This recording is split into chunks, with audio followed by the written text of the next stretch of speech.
Let's roll. Ladies and gentlemen, we are back with Convos with Cruger. I almost messed up my own name, but it's all good. And we're sitting here with two young ladies, Donitra and Dawn Jeffers, and they are the proud owners of Sister Scrubs. How y'all doing today? We are Good. great. How are you? I'm doing good. I'm very much enjoying this weather. How about y'all? Yes, yes. me too. I love it. Fall is my season. Feels good. It's my boot season. Yes. Oh Lord, don't show out now, cause it ain't even cold yet, so don't start wearing boots and hoodies and We just furs. need one reason. Because we are in Florida, okay? Yes. Most definitely. All right, so how y'all been doing? Good. Everything's good. been good. Good. Now, before we get into into your company, I always like to touch base with people and just get a little bit of their story, find out a little bit about them. So, tell me y'all a little bit about yourselves. It don't matter who go first. Just tell me a little bit about yourself. Oh, you can go first. Go ahead, sweetie. Okay. So let me see. I am the third sibling of four. My parents have four children. I am 28 years old. I have a little boy. His name is Josiah. I am currently in school pursuing education as a career, and I decided to do the business primarily because I just thought it would be a cool thing to do, and I really want to be a nice business owner and just to pass something down to my kid. That's a good way to look at it. Now, have you always been into business? I have, because to be very honest with you, I don't feel like college is for me, but I felt like society kind of pushed that on me to take care of my family. So I did that in order to put food on the table, but I do feel like business is in my blood. Okay. Where did you attend college? I attended Santa Fe College and I received my AA, and I'm currently attending UF. Congratulations. Thank now, you. UF, it's a big deal. That's a big deal. It is a big deal. Santa Fe was your first college? Yes, Santa Fe was my first college, and it took me a while because, like I said, I had Josiah, so it took me a little bit to get it back into college and to finish my AA, but I finished and I got it done, and I am pursuing my bachelor's degree now. Okay, so during that time of not being in school, you said it took you a while to get back into it. Yes. What was going on with Dawn? Dawn was really focused on providing. I was working at the school board, and I really wasn't making it intentional to go back to school. I didn't even realize how close I was to graduating, but a fellow coworker, she was like, "Girl, you better get back in school." I was like, "Okay." So I did what it took. I literally paid money out of my own pocket for the last few semesters in order to accomplish my AA degree as a single parent. So what was your mindset like? Other than providing, did you feel like, maybe I want to do something, or I'm good right now, I don't need to go to school? Like, what were you thinking? No, I didn't feel like I was good, but like I said, when you become a parent, you kind of focus on providing. Like, providing is the initial thing that you have to kind of think about. And a lot of people don't think that it's possible to go to school and to work. And I didn't even think that it was possible, but I had to make it possible because my paycheck that I was earning, it wasn't it. It's not it. I'm just gonna say that it's not it.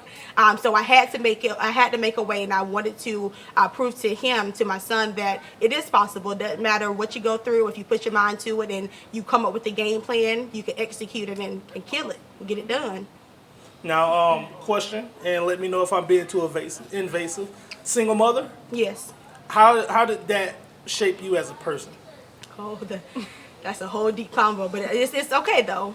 It was definitely a process, to be very honest with you. When I found out that I was pregnant, I didn't even want to have a kid. I was very much opposed to having a kid because I knew that it was out of order. I knew that it would cause a lot of disruption, a lot of dysfunction, and I knew that I would go back and forth probably for 18 years with his dad, just with, visitation, child support, and things that I didn't want to deal with. But when I had him and I realized that I could do it and I could be a parent and it was very much possible, it became much more realistic. And that was a whole, there's still a journey. And I'm still coming to the conclusion that me with my son makes me a better person. I think it makes me more focused, a lot more focused. How long did it take you to get that maturity? Because a lot of times people don't have it. I know grown people who don't have it. So yeah, I will say that I think with every year I grew. It took me probably, he's 6, he just turned 6 September 12th.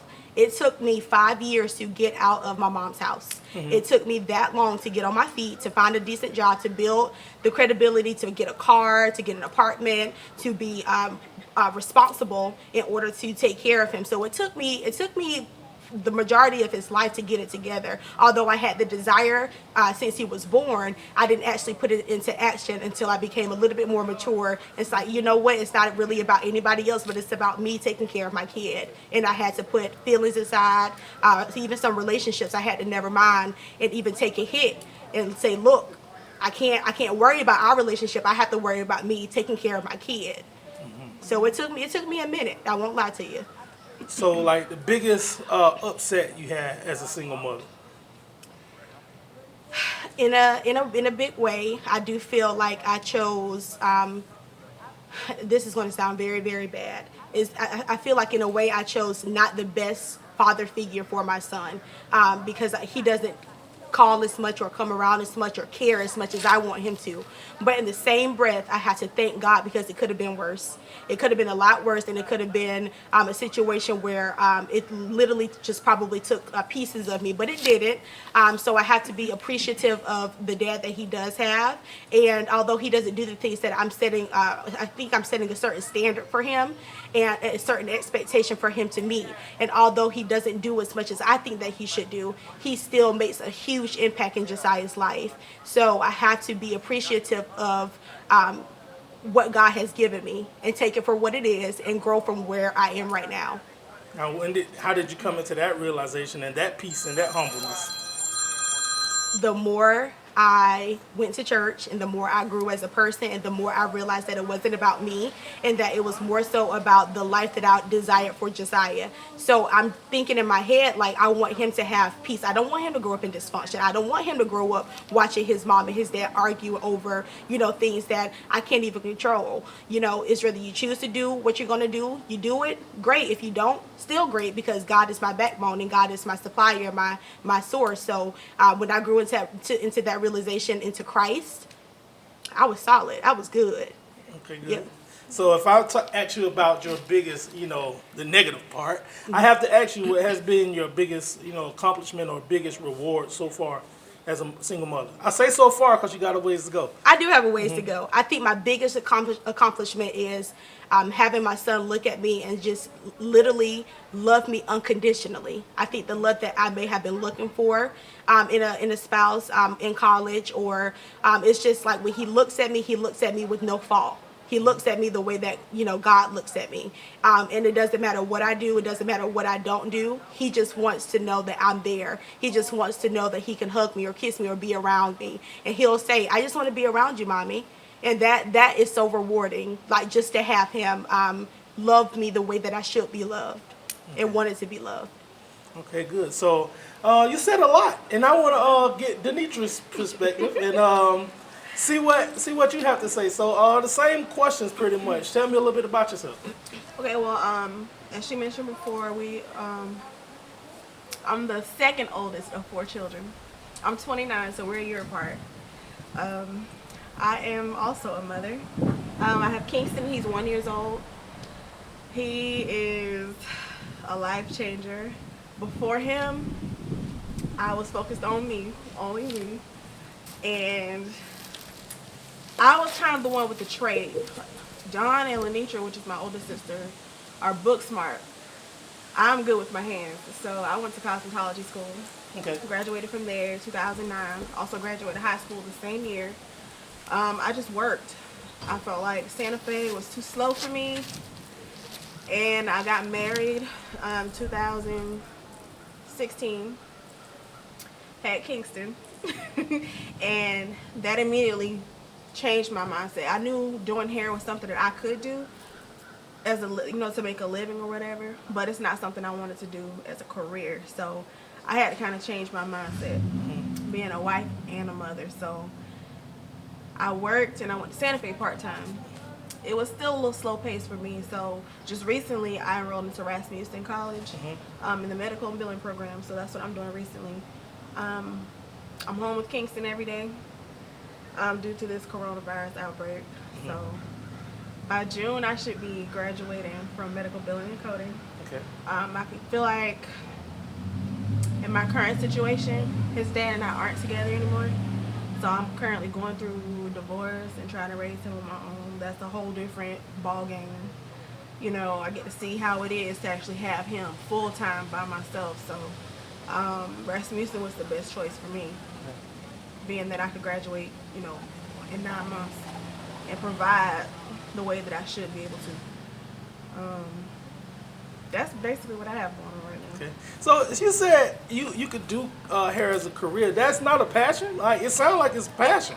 It's a passion because I've done it since I was like 3 or 4 years old. Like, that's all I did as a kid was braid my Barbie doll's hair, and I stayed in my head all day. And that was something my mom always said. Every time I see you, you got a new hairstyle. And that's when I found out about cosmetology when I was in high school. And I was like, well, let me get into this and kind of see what it's like. I loved it. I graduated the same year I graduated high school, 2009, and my sisters, I do their hair most of the time. So it's more like a hobby now for me, now that I'm older. I just feel like I have more to offer than just doing hair. I have a lot of skills, actually. Name me some of your skills that you have. I draw, I sing, I do hair. I'm a peacemaker. She is. She is. Yes, I'm very creative. So it's kind of hard for me to, you know, just stay in one spot. So I kind of find a lot of things that I like to get my hands into. And then when she sat down and talked to us about sister scrubs, that was another thing that, you know, kind of took my interest. So that's something we can do together. And our kids see that we do that. You know, they want to get their hands into it too. So we try to do the best we can with sister scrubs, but like she said, we also have school and, you know, other things that we have going on. It sounds like you guys are tight and close. Yes. Oh yeah. Oh yeah. Very close. Yeah. So tell me a little bit about y'all bonds, some of the bonds that you guys share.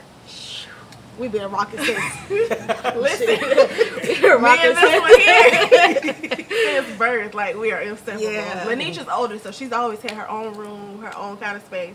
Me and Don, It's like twins a little bit. Same school, same bedroom, Same everything. everything. We share everything. So it's not hard for me to, you know, be in business with my sisters and Lenitra, even though she's older, she's 2 years older than I am, but we're still close. Our parents were strict. We didn't go to parties. We didn't go to clubs. We entertained each other. We at were home. each other's entertainers. So, you know. So tell me a little bit about that. Not going to clubs, not going to parties. Lord. It was, you come home from school, you do your homework, you get your bath, and you go to bed.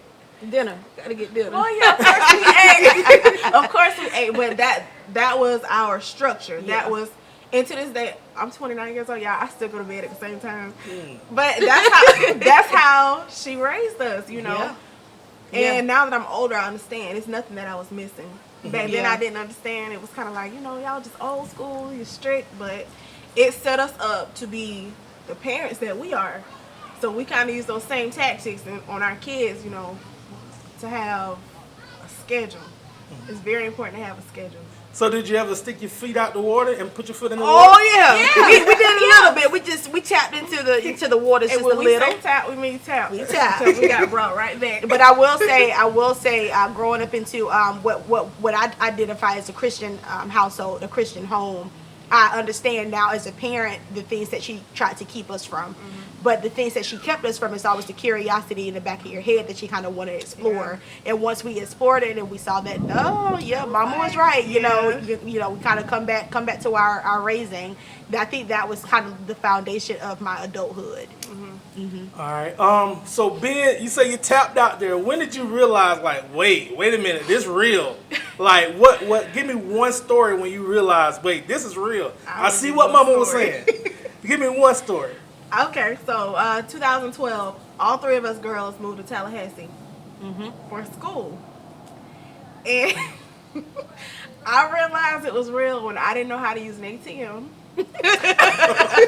I had to pay my bills on my own. My mom did everything for us, from cooking to cleaning. She taught us how to cook, you know, and clean as well. But when you're on your own and you have to make these decisions on your own, it's kind of like, okay, I don't know what to do, you know. So I kind of had to put myself out there to learn how to budget, pay bills, you know, when it comes time to do work. you have to sit down and get that work done without your parents saying, hey, did you do your homework? You know, it's different when you're not home and you don't have that person behind you making sure that everything is done. That was real for me. All right, Dawn, your turn. So when I moved off, I had a strong itch. I mean, it was an itch, Marcus. I wanted to experience what I haven't experienced. So I wanted to go out. I wanted to go partying. I wanted to date. I just wanted to just do the things that I thought that college kids should do, quote unquote. So I did. I did pretty much all of it. And I'm not proud to say it, but I am proud to say that I experienced it and I knew that that's not where I was supposed to be. So I will say that. But when I started doing all these things and I couldn't identify, even when I look at old pictures of myself, I can't identify that person. I don't know who that person was because that person is just doing whatever, following the crowd, trying to do what I thought was, popular. But I will say...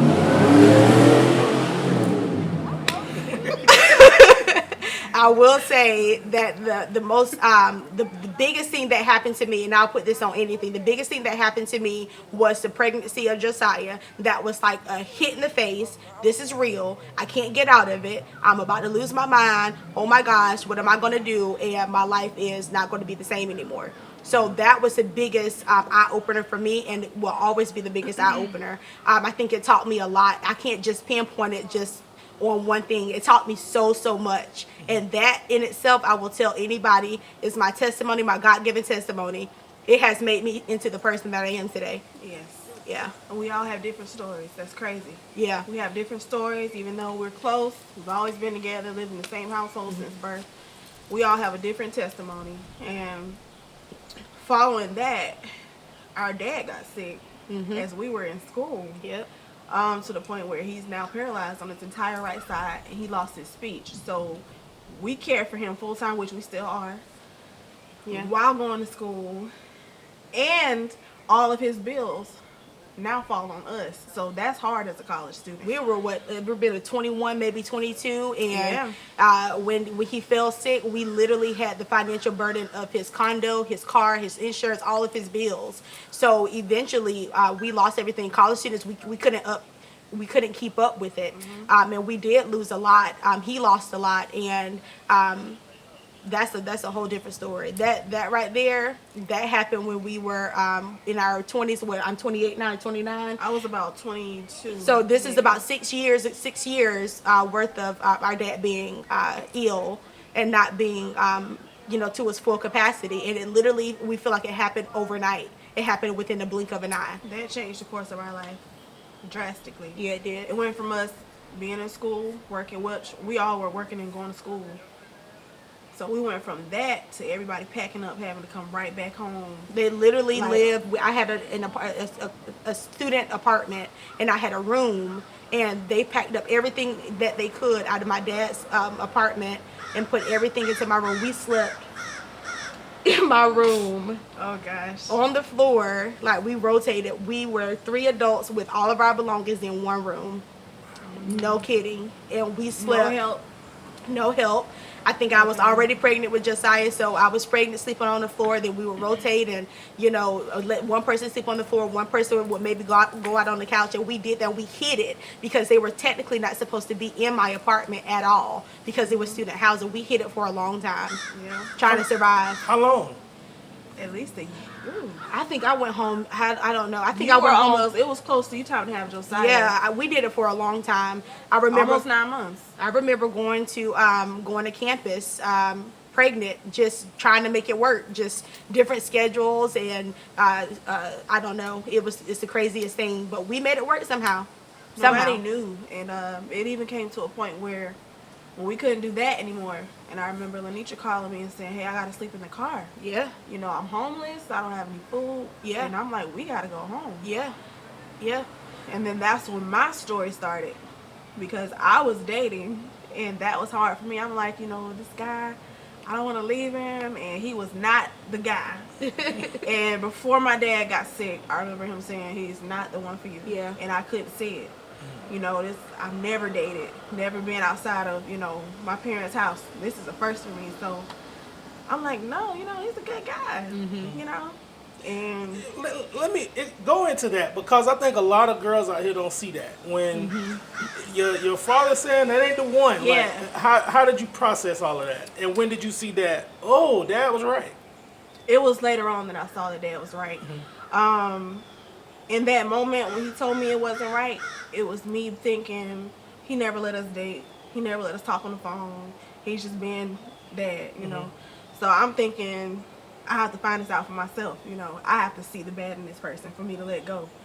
And this is one of the moments where you should listen to your parents when they say something, because that almost cost me my future. So I'll get into that. So Donna and Donitra ended up going home. I stayed and tried to keep up the apartment, and this guy, me not knowing he's leeching off of me, I'm just like, oh, you know, I'm just being a good, you know, girlfriend or whatever. I'm providing food, shelter for myself, barely, and trying to make this guy comfortable. So even though I had this tug saying you need to go home, I'm still trying to hold on and do what I want to do. And this is the point where God kind of went out the window for me. I was trying to live my life on my own. And I told this guy, I don't think we should really be together because it's causing a lot of tension with my family. School is not going good. My work is not going good. You know, I'm having a lot of trouble processing what happened to my dad. And, you know, my sister's pregnant. I need to be there with my family. And he was just, he didn't want me to see them. He didn't want me to call them, you know. And I remember going to work and asking this girl, how do you feel about, you know, if a guy was doing these type of things? And she was like, oh, it's cute. I think it's cute. And I'm young, so I'm naive at this point. So I'm like, okay, it's nothing to it, you know. So, again, I had the feeling. I was like, I don't think we should be together anymore. And he was like, oh, you think you're going to be somebody? You're not going to be nobody. And I just took that comment as him just being, you know, judgmental or a little jealous of me being in school and having family, because he was kind of on his own. He raised himself, basically. So I was comfortable enough to lend him, while I'm at work, my bank card and stuff to make sure that he can eat and all this kind of stuff. And this is where I learned my lesson. When I told him I was leaving, and then I gave him my bank card and said, I'm going to work, I'll see you when I get home and we'll talk about it. He used my card, my rent money, to do fraudulent stuff on my card. And I'm at work, and I have these people walk up to me like, we need to see you real quick. So I'm like, okay, what's going on? And they were like, well, we have your card with your name on it, with these statements saying that you bought some clothes.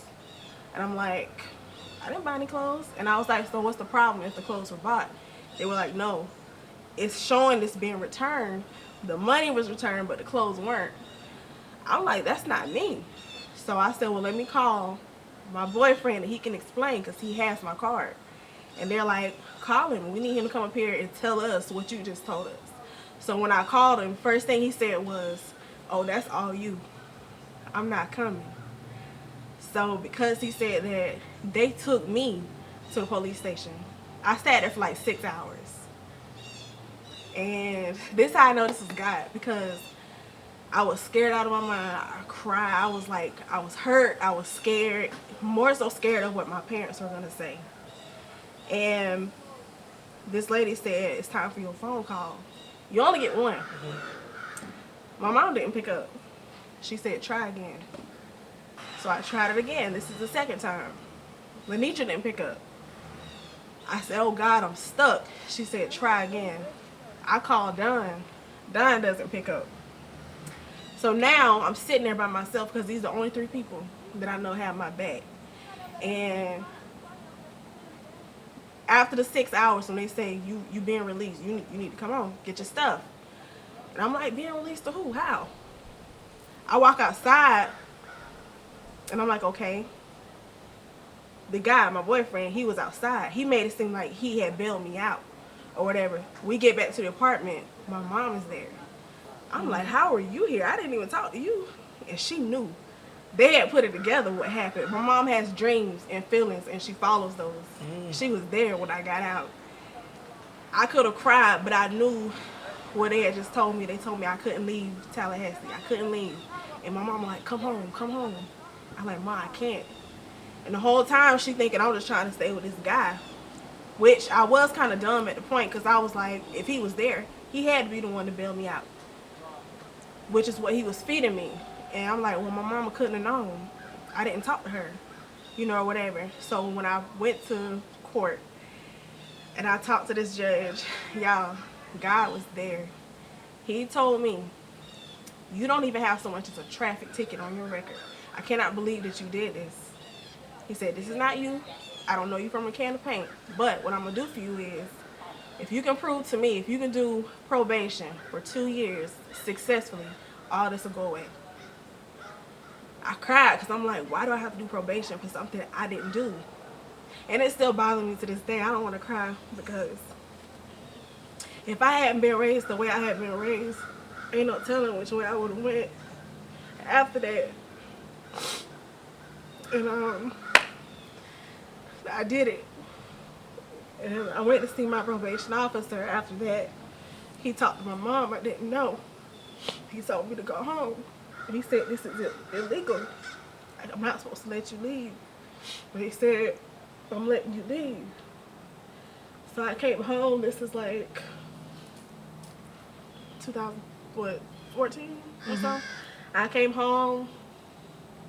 Everything started getting back on track. This is why I feel like she got pregnant. If she wouldn't have got pregnant, she wouldn't have been home. So when I got home and I saw her faithfully, like, read her scriptures, and praying, I knew God had brought me back home for a reason, but it took me, I had to go through that for him to open my eyes and see, like, oh, your life is not your own, you know.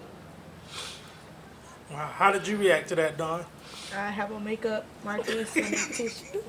It was because of her and my mom praying why I'm here today and why I can say God is real. God is real. I don't know. I just remember, I don't remember in detail, but I do remember feeling very, very strongly about it. And I knew I didn't want to leave my sister in mess and, you know, see her that low, at a point that low to where it took everything out of her. So the only way that I could connect it is everybody hurt, everybody goes through. I went through, I made mistakes.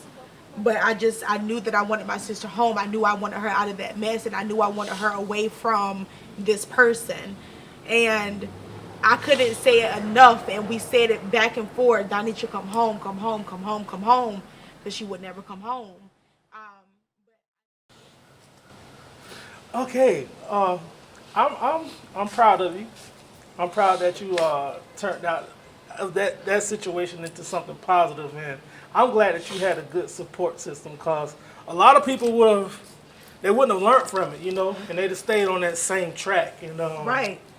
I'm just proud of you. I'm proud of you, Dawn, as a single mother, doing the things that you're doing, making the strides that you're making. Thank you. And that was good. So, so let's get into the idea. What brought the idea of Sister Scrubs?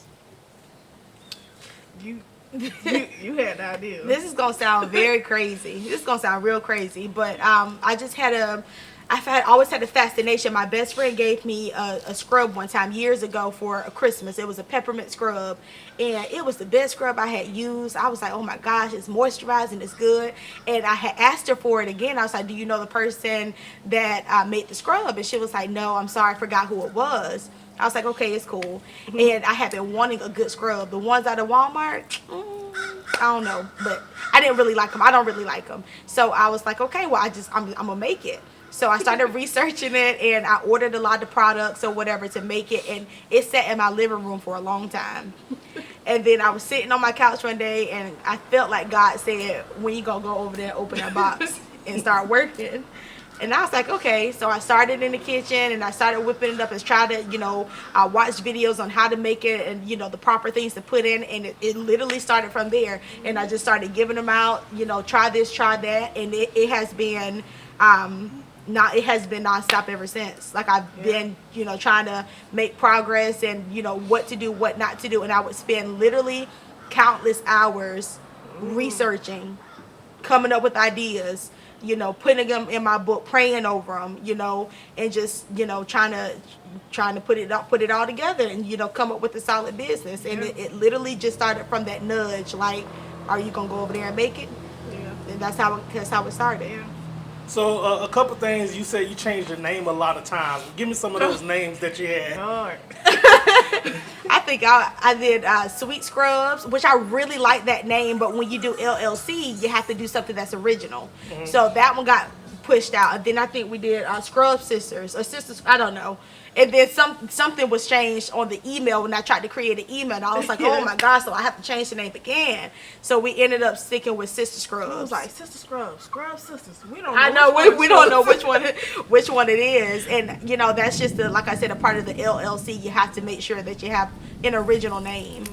Yeah. All right, so I talked to a lot of people with LLC, but I think a lot of people don't have the information or the know-how to go buy LLC. Give me like a few key tips of getting the LLC. Well, I am not LLC'd, and the only reason why I say that is because I want to make sure that my business is solid before I invest in LLC. Once you do LLC, you have to pay it faithfully every year for that name that you put into LLC. And I think it's like on Sunbiz, you have to fill out the paperwork, you have to pay for the LLC, and it's a long process.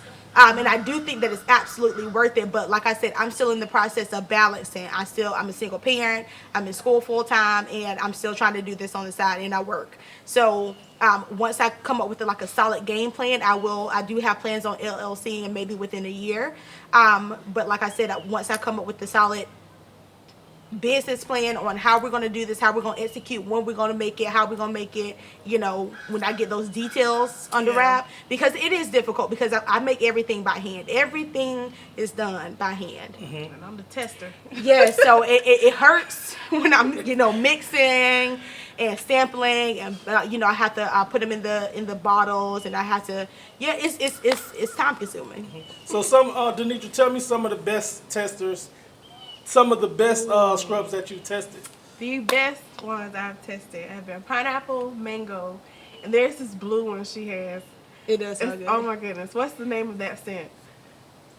I can't remember the name of the scent. I called it something. There's this new I call it Ocean, but that's not the name of the scent that I purchased from the vendor. It's blue, like the color of the ocean water. Yeah. So, it smells so good. It kind of it reflects like a masculine scent, like a cologne. Okay. Which I'm trying to get my my male audience, not just my females. I like it though. I'm trying to get my men on board. Yeah. All right, so tell me some of your biggest accomplishments with Sister Scrub. I can say really, really faithfully that I remember how I started out. I remember trying to do scents. I remember just being on in adrenaline, trying to figure out what proper things to put into the scrubs, like scent wise, oil wise, and color wise, and making sure that the product was consistent. And I remember starting out, and I remember doing it so wrong. Some of them worked and some of them didn't. So when I found solid vendors to go to, I remember feeling a little bit more secure and not really feeling like, oh, let me know how you like it. Like when I know that I like it, and I know that the scent is there, the consistency is there, and what I put into it, I know that it's not going to be like a bad quality, I guess you can say. It made me feel a lot better, and I can tell that I have made a lot of progress from when I first started to where we are right now. Because when I first started, it was a hot mess. We can pay tithes now. So is there anything else you want to say about your business?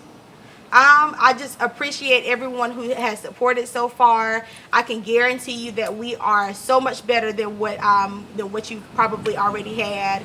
I put my time, I put my effort, I put everything into it because I truly believe in everything that we're doing. If you want to support, I thank you. They can get in contact with us. Our Facebook page. We have a Facebook page. We have an Instagram page, and you can go like it, follow. We usually post updates. I try to do sales. I try to do anything that I can to get the audience engaged. So before we get out of here, Donitra, give me something that you live by, a motto, a saying, a creed, anything.